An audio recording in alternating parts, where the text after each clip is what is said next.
quite the variety of news in this video. An alleged scam ringleader actually got busted who was specifically targeting seniors and older people in this country.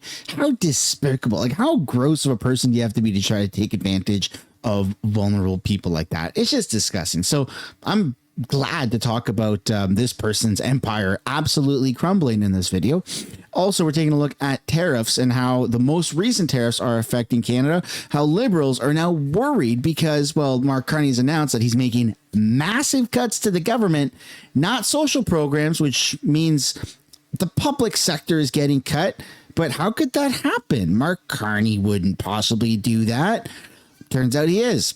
And Liberals are scared for their jobs, rightfully so. I don't want to see anyone lose their job, but at the same time, elbows up. It is kind of what people voted for. And then I never thought I would care about this, but Barbie. Yeah, we're talking about Barbie, like the doll, right? I've got a daughter who's now actually playing with Barbies, and it turns out that they're making a DEI Barbie on top of all the other DEI Barbies. They're adding a I can't believe this is a real thing. They're adding a diabetes Barbie. I don't understand it. I don't know. It seems kind of weird. Maybe I'm an ignorant asshole, possible, but maybe it's also just kind of weird that they're doing that. So yeah, we're taking a look at Barbie's diabetes and oh my God, there's just so much news in this video. So I hope you stick around for the full thing. Welcome back to the channel. Welcome back to another video, everybody. Before we get into it, I do want to encourage everyone to hit the like button and subscribe if you haven't yet already. I've been trying to remind people that 60 or 70% of the viewership is actually not subscribed, but you guys keep coming back for more videos. Maybe YouTube unsubscribed you. Maybe you're not logged in on your TV, your phone, your computer, whatever you're watching on. So just take the time, please. That's all I'm asking. Take the time to actually see if you are either one, subscribed or still subscribed. And this video isn't sponsored, but I did just kind of do something. I just moved some of my money out of the bank into Wealthsimple, and Wealthsimple has this like referral code where I'm going to post a link down below in the description and the pinned comment below that if you join Wealthsimple, which is free to do, and you start to either fund an account like a check-ins, a savings, or you move money over, the both of us get $25, which is pretty cool. So the link is there. If you want to or not, it's still there. And now let's get into the video, shall we? Starting off with oh my goodness. Canadian companies diversify trade during U.S. tariff war, but experts see limits. Canada increases exports to the UK, Europe, and Australia. Gold exports to UK surge amid US trade tensions. US remains dominant despite diversification efforts. Canadian companies are boosting trade with allies other than the United States with smaller markets to minimize economic damage from President Trump's tariffs, government data shows. While other markets have reduced Canada's reliance this year on the United States, its biggest export market by far, economists and consultants said there are limits to how much it can diversify. This is a good thing for Canadian diversification, says the chief economist at Export Develop Canada, a government agency. It's also important to mention that we are not looking to replace our U.S. business. That would be crazy.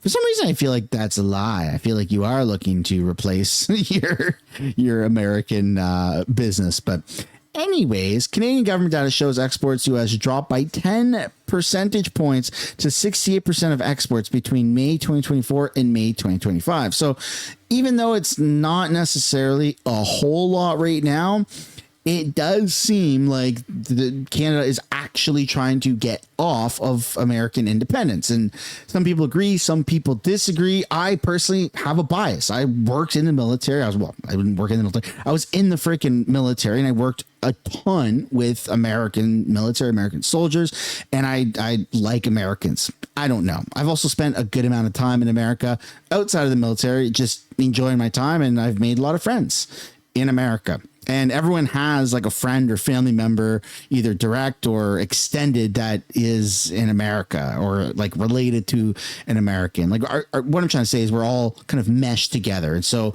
picking a fight with America, the American economy or Americans just doesn't seem good. And my bias says we should be doubling down on America.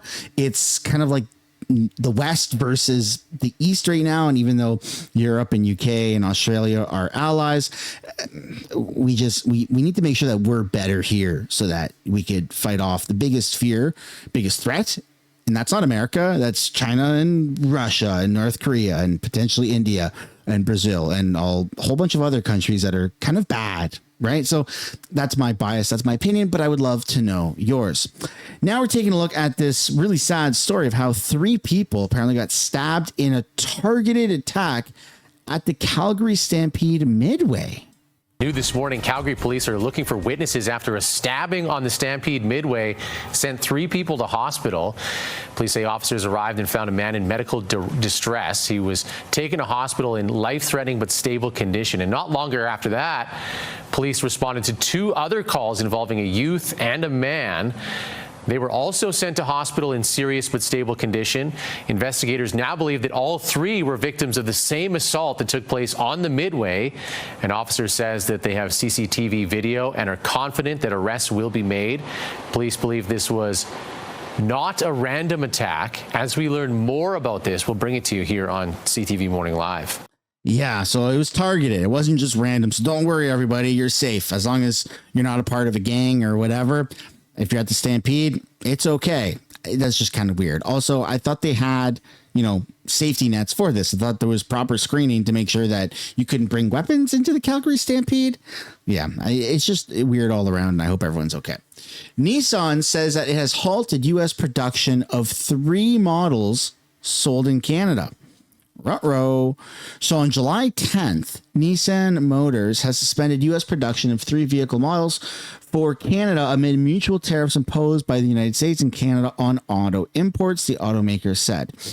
It has halted production of Pathfinder and Murano SUVs and Frontier pickup trucks, the Japanese automaker said in a statement late on Wednesday, without saying when the suspension went into effect or how long it's expected to stay in place. This is a short-term and temporary measure, and we remain hopeful that ongoing discussions between U.S. and Canadian governments will lead to successful agreements in the near future, Nissan spokesperson said. I just feel like we all, not to sound like a hippie, but we all just need to start getting along. And the auto tariffs, the copper tariffs, all the tariffs, it's ridiculous. The digital service tax is ridiculous. I mean, I get America first, but like Canada is a little bit of part of America, not in the 51st state sense, but how our economies are just so intertwined, and it's been that way forever. Can it change? Yeah, we're kind of seeing it change, but I would like to see it not change, or at least change for the better, mutual betterness. Again, my opinion. I'd love to know yours. Then we're taking a look here at an alleged, I got to say alleged because the media is saying alleged, local landlord and alleged ringleader of scam has been arrested. Lighting, and then there was light, and we also have water.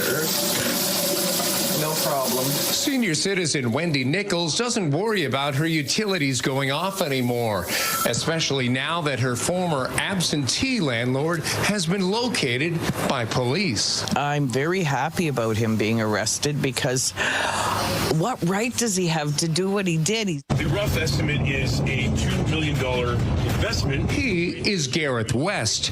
The self-described real estate builder is also the alleged ringleader of a grandparent scam. He was arrested last Friday in Quebec. The 38-year-old from Burlington, Ontario, was among 25 Canadians charged by U.S. authorities for allegedly defrauding seniors in Vermont and 40 other states.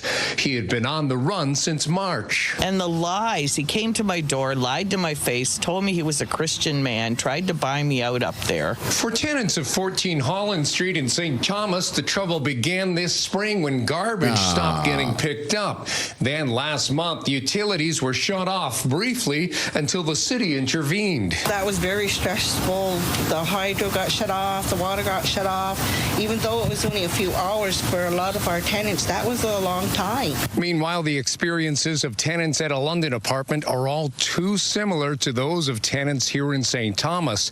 Utilities being cut off for periods of time and not knowing just where their rent checks are going. He came here one day and tried to con everybody into handing them $20,000 to move low. Tenants at 308 Egerton Street in London also had Gareth West as their landlord. We found out about Gareth's alleged grandparent scam back in around June this year when our water heater gave out and left us without hot water for about a week and a half. West properties in London and St. Thomas have since been taken over by mortgage company RAS.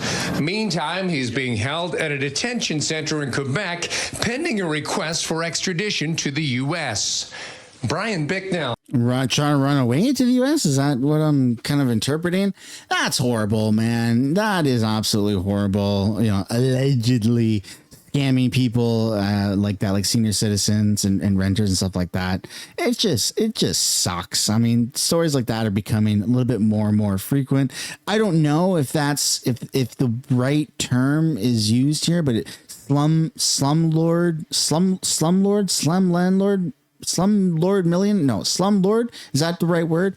I don't know if that's applicable here, but alleged ringleader of scams like this, and it seems like he was been on the run for quite some time. That's gross. I'm glad there was a stop put to that. Next up, we're going to take a look here at what does Carney predict to find billions in savings mean for government job security. Government employees are sweating right now. Because for those who don't know, I'm going to break it down before we watch this video. Mark Carney basically went to every single one of his MPs and said, this year, everyone has to cut 9%. Around there. It might be 8, might be 9.2, around 9% of cutting. Every single MP in their department has to cut 9%. But the Liberals have already said that they are not cutting any social programs. So where else are they going to get the cuts? People's jobs. That's literally all that's left. And so the public sector is freaking panicking. So the mood is, a little lower. But it's the unknown. Public servants are on edge, waiting to see how deep the federal government is willing to cut. All federal ministers are being asked to find billions of dollars in savings within their departments and agencies. By August, they need to be ready to present their plans to reduce operational spending by 7.5%, ahead of Prime Minister Mark Carney's first budget this fall. I'm very concerned. Today, unions that represent hundreds of thousands of public service workers were briefed by the government on what the spending review means for jobs. It definitely feels like the public service workers are going to be bearing the brunt of this. It doesn't have to be a cuts to services and jobs. It could be doing the work smarter.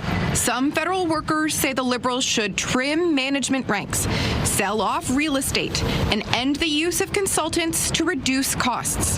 One union called Carney's proposal arbitrary austerity measures that are disconnected from the question of who is going to deliver on his promises to Canadians. The government says the intent is not to slash programs or services to fund Canada's new pledge to spend 5% of GDP on defense. But it remains to be seen whether Carney can keep that promise while also holding on to his commitment to keep the deficit in check. Something's got to be done to square that circle. We reached out to the Treasury Board president for an interview about what may or may not be on the chopping block as part of this expenditure review. He was not available. Oh my goodness. And so, I mean, I don't think Pierre Poilievre, to be fair, and the Conservatives were ready to cut all of these public sector jobs the way Mark Carney is. And also, the irony of be careful what you wish for. I feel like it's biting me in the butt right now because I've wished for, and a lot of people, even in the comments, have wished for a Canadian Doge, right? Kind of like what Elon Musk did. And of course, we put that out into the universe and it comes back with the Liberals are going to do their own budget cutting. And that's their way of doing Doge, up to every single individual MP to cut. What was it? 7.2 or 7.5%? I already forgot.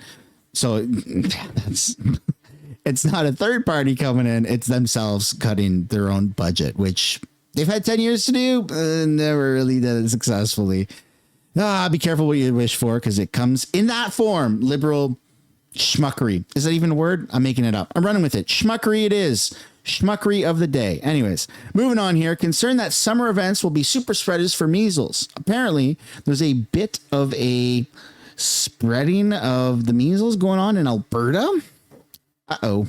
The measles outbreak in Alberta is now the worst in North America on a per capita basis. There are concerns that summer travel and events will lead to even more cases. Nicole Lampa is tracking this situation for us this morning. So, Nicole, what are infectious disease experts recommending for people worried about the measles and potentially the spread over the summer? Well, Kent, on top of getting vaccinated, the infectious disease expert that we spoke to suggests about thinking twice when it comes to attending the Stampede, K-Days, or any other summer event if you are experiencing any type of flu-like or measles symptoms. If you're not feeling well, don't go. And that's the important part. Whether you're working or whether you're just planning on attending these events, wearing just a simple mask isn't going to cut it for measles. It's more contagious than that.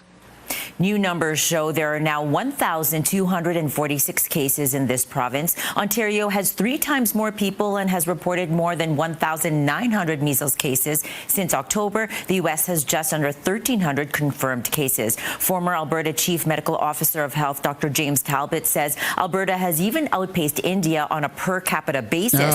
Infectious disease experts are now worried about summer travel in Alberta, particularly for those who go to both the Calgary Stampede and K-Days, saying measles cases can take up to 21 days to show symptoms. We would expect to see cases rising over the course of the coming 3 weeks as a direct result of infections that were that people contracted during the Stampede. That said, the kind of cascade of that will, of course, ripple out over the course of the coming weeks after that in the coming months. Now, the infectious disease expert we just heard from says measles is by far the most contagious virus that we know of, saying it's the yardstick by which we measure all other viruses, and he's urging people to get both doses of the measles vaccine. Oh, my goodness. Hold on. I need to play that last second again. Urging people to get both doses of the measles vaccine. Oh, my goodness. I'm sorry. When they talk about this stuff, I'm paying attention. I just kind of blank out. You know what I'm saying? Feels like you're in school listening to something that you don't want to listen to, even though this isn't school and it's something that I don't want to listen to. Urging people to get 2 doses of the measles vaccines because apparently it's a huge issue in Alberta. And I'm not here to dunk on it. I'm not here to say, no, it's not an issue. And I'm not here to say, oh my goodness, it's a massive issue. I'm just here to roll my eyes and go, crying out loud, not this again. I feel like it just ever since 2019 and 2020, since COVID, they're just like waiting. It's on standby to hit that big red button again. The big V button, the vaccine button. Everybody do it. Everybody wear your mask. I just feel like everyone, like the government and the media is just waiting to just hit that button. You know, remember that button from Staples? I don't know what it was, but it was a big red button from Staples for a very long time. I forget what it was. For the life of me, I can't remember. But teachers and stuff would buy it and it was a big red button. Yeah, I feel like it's that happening all over again. Oh my goodness. I'm speechless. I'd love to know what you guys think down below in the comments. Are you worried about the measles? I've never personally really worried about the measles. That's not like me dunking on the fact that I just don't pay attention. It's just like an ignorance thing, I guess. It's not at the forefront of my brain. And now the media is putting it there. And here we go again, right? That's all I got to say about that. Speaking of here we go again, there's been a bit of I don't want to say expose, but there's a little bit of a not so expose done on the Conservative Party of Canada. So Mark Nixon is saying this is unbelievable. The Conservatives spent $50 million on research, polling, and advertising for the election. They could have spent $0 listening to regular Canadians give them advice. That could have changed the outcome of the election. In a new release that the Tories brought in $42 million in donations, and my screen's cutting it off, and another $5 million in membership fees last year. They also just spent shy of $50 million, with a large chunk of that going to advertising, research, and polling. And you're seeing a big shift right now in the conservative fan base, or the conservative supporters or influencers, whatever you want to call it, or just conservative people in general online. People seem to be a little bit increasingly upset with the outcome of the election now that we know that there was $50 million that the conservatives spent. I'm not here to talk smack about the conservatives. I feel like I've already done my fair share of that in what I thought was a constructive way, which it turns out from people mass unsubscribing wasn't constructive at all. So I'm just going to pass the question off to you. Are you happy with the platform that the conservatives ran on, with everything that happened? You can still vote. Like, this is the problem right now, and this is what's so sensitive about it. And probably people have already left watching the video right now, unsubscribed. And I'm here to tell you, it's okay to see your people that you want to vote in, that you support, your party that you're cheering for. It's okay to see them and go, well, I agree with like 90% of what you're saying and doing, but there's 10% or 5% or maybe 20% of what you're saying and doing that I don't necessarily agree with. And here's my advice on you guys to maybe do a little bit better. It's okay to do that. You can still cheer for a party or a team and be critical of them. Hey, the Leafs have been doing it since 1967. There's still Toronto Maple Leafs fans out there, despite choking all the time, like critically choking. So yes, you can still vote and support a team or a party of any sorts and be critical, because a lot of people are very critical of Toronto Maple Leafs. So I'm just going to reiterate one more time. Are you happy with everything that happened? Are you happy with the fact that Pierre didn't go on Joe Rogan and stuff like that? Not to, bring up old stuff, but it's something that people are talking about, and maybe there's a conversation to be had in the comments. So let me know down below what you guys think.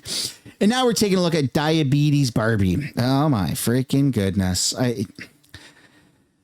Is this normal?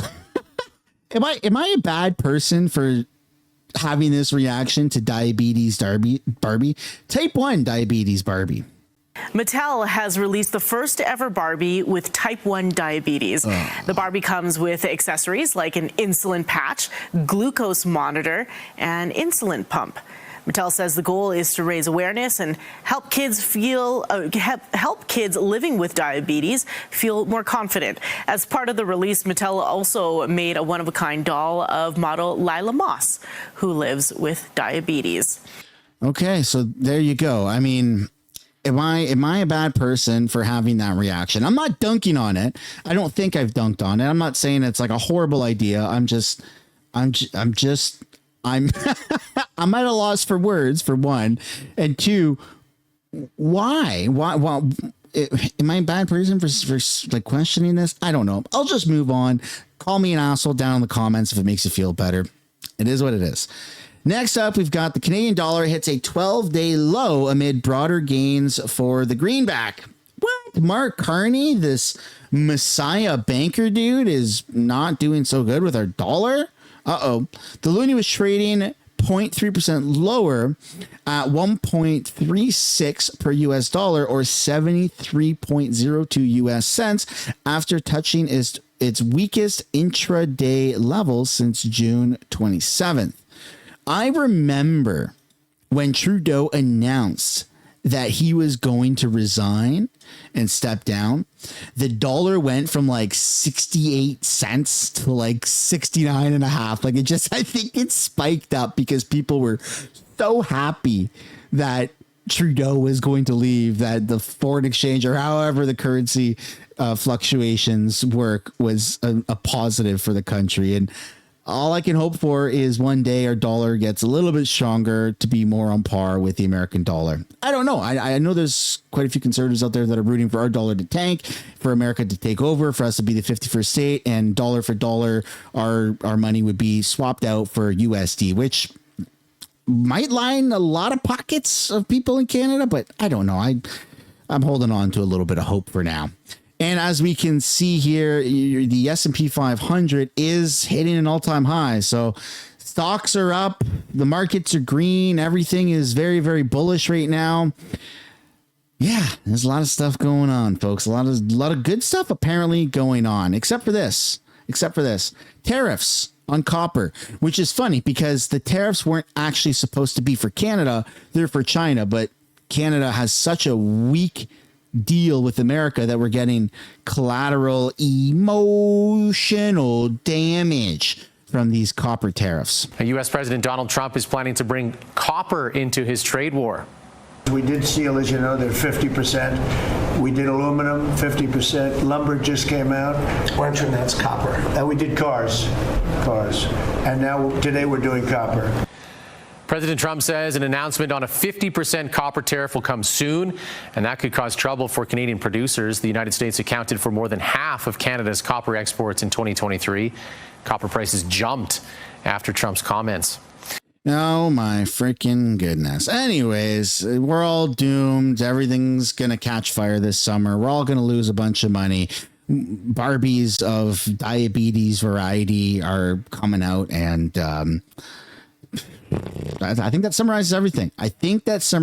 Oh yeah, but if you want $25, click the link down below in the description or the pinned comment below. Head over to Wealthsimple, put money into account, open up an account, and we each get $25. Thanks for not sponsoring the video.